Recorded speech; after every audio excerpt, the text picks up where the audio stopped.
It's all about the great man Pele. Some deem him as the best or the greatest footballer that has ever lived. As I said earlier, died on the 29th of December 2022, and his wake is taking place as we speak. The body has left the hospital that in Santos, and will be going to the Santos Stadium where it will be paid his last respect by so many football fans across the globe. That's ceremony will kick off anytime from now. Remember, the stadium itself is known as the Urbano Caldeira Stadium.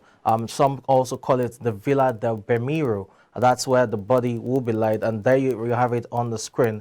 Fans will be able to pay their last respect, even as Pele goes home, as it were. Today, as I said, is the week. Tomorrow, Tuesday, is the funeral, and that will be at his home in Santos. The body would also pay a bit of last respect to his mother, Celeste, who is still alive. She's 100 years old and kicking. The great Pele died at age 82, I beg your pardon, having scored 1,282 goals in 1,366 games.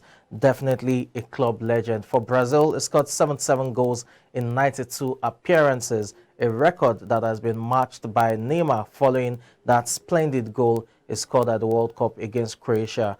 So it's just a matter of time before Neymar, surpasses the legendary Pele as Brazil's highest goal scorer of all time. Well, away from that, let's turn our attention now to action on the field. Even as the world still mourns Pele, you know quite well that European action continued after the break due to the World Cup, and Arsenal were in action in the Premier League, and they ran riot against Brighton Hove Albion. 4-2 that ended at the Amex Stadium as Arsenal opened the 7-point gap at the summit of the Premier League standings, right there over Manchester City, and it looks like this is Arsenal's title to lose at this point in time. They were up and running early on with Bukayo Saka getting them up. You also had Martin Odegaard scoring the second goal, not forgetting Nketiah, who is deputizing for the injured Gabriel Jesus. And you had Martinelli, the Brazilian, wrap up the 4 goals for Arsenal, while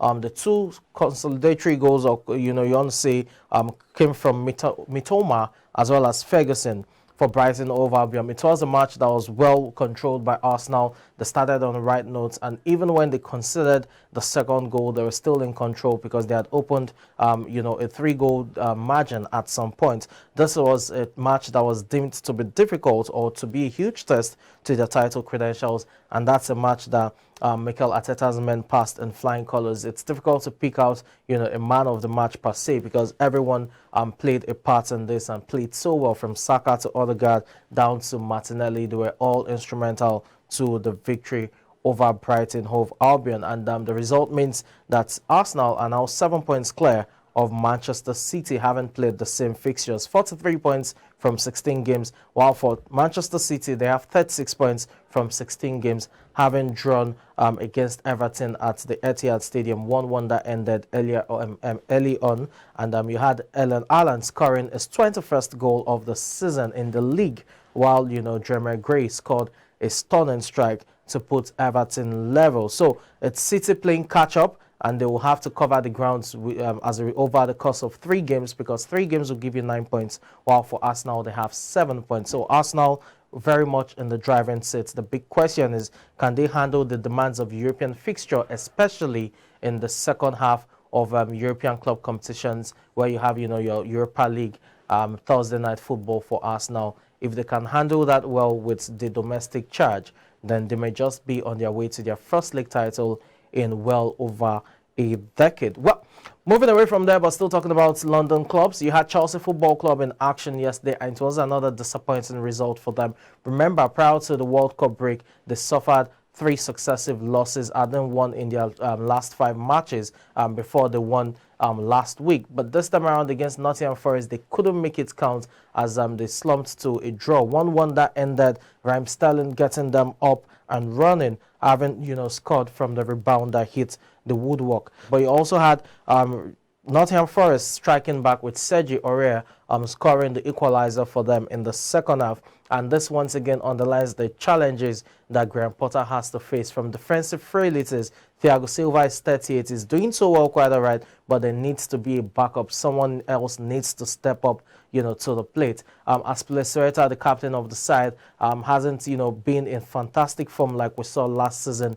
That also needs to be addressed. How much of a replacement did Chelsea bring in terms of replacing the likes of Rudiger, who left for the Spanish La Liga, Real Madrid precisely, as well as Marcos Alonso and all of that? These are the questions that some people are asking. There are also questions concerning the striking ability of the side. They do not really have an outright striker. Aubameyang is in the side, but is yet to fire on all cylinders. The likes of Sterling, Kai Havertz can play as false nines, but they are not proven goal scorers. In fact, Sterling and Kai Havertz are Chelsea's highest goal scorer in the Premier League, and they have just 4 goals apiece, which is quite ridiculous when you compare, other teams or other rivals who have players that have scored over 12 goals, like Ivan Toney of Brentford has 12 goals. You have Erling Haaland leading the charts with 21 goals. You also have Harry Kane, who has scored over 12 goals. You can go on and on. But when Chelsea has players who have just 4 goals to their name as top scorers in the league,